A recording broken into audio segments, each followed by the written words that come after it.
video, I'm going to show how lacrosse players can improve their performance in their play by developing trust. Bill is a midfielder on his high school lacrosse team. Ever since he was introduced to it at the age of 10, he's been totally enthralled with mastering the sport. He actually enjoys the drills and the practices that his teammates sometimes find boring. He loves working out and conditioning himself to improve his stamina, as he knows it makes him a better player.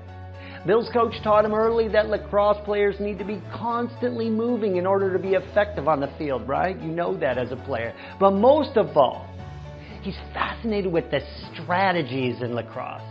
He reads books and soaks up his coach's advice, and he's totally into it as a student of the game. His dad played lacrosse in college, and he's also been a huge influence on his development. Unfortunately, there's a downside to all this for Bill.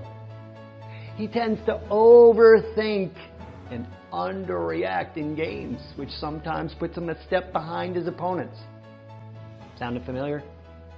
His dad and coach can see the hesitation, especially when he gets tied up with the ball. His dad says he gets that deer in the headlights look. Lacrosse is a very fast-moving sport. If you play it, there is very little time to think. You know, everything that the players learn in practices and training needs to come out naturally and automatically. Bill, and most athletes for that matter, would improve their performances tremendously by learning and playing with trust. Now, this word is thrown around the sports world everywhere, but what does it mean and how do you get it? Well, trust is letting go of the mental need to control. When you have trust in your body's ability to perform the task in competition, it's almost as if something else is directing your movements and not you.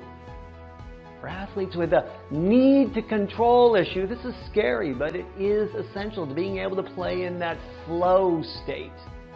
And that's where your full talent just shows up naturally. And to develop trust, the lacrosse player must first eliminate the main block to it: fear.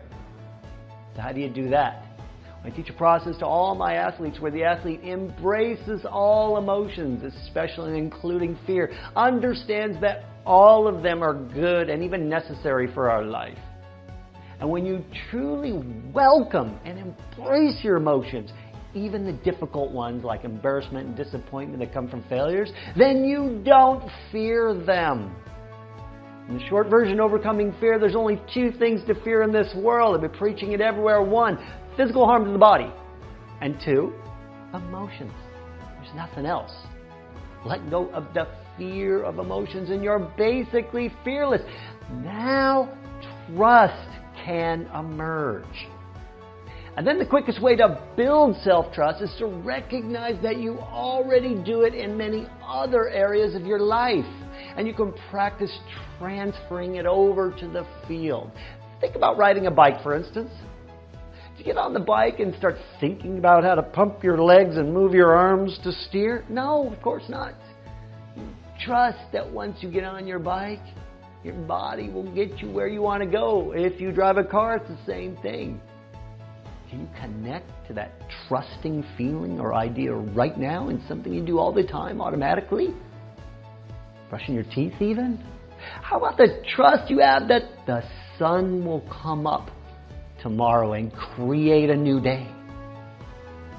Can you notice the difference in feeling now just thinking about that idea? Can you bring that to the field? Every time you make a successful move, a pass, a defense, or even a score, think about how trust was a big factor in that and know that you can grow it.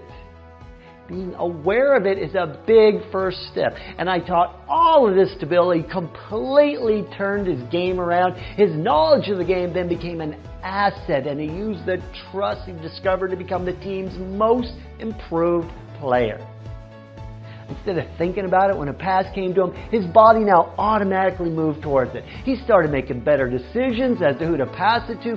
Everything he trained and drilled and learned, everything he worked so hard for, it just began to pay off in games automatically. It was effortless when he dialed into that trust of his abilities and he got out of his own way.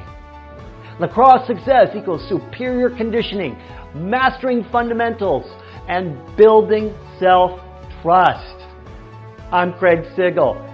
Subscribe to my channel for more powerful tools and techniques and strategies just like this to get better at your sport. Let's do this.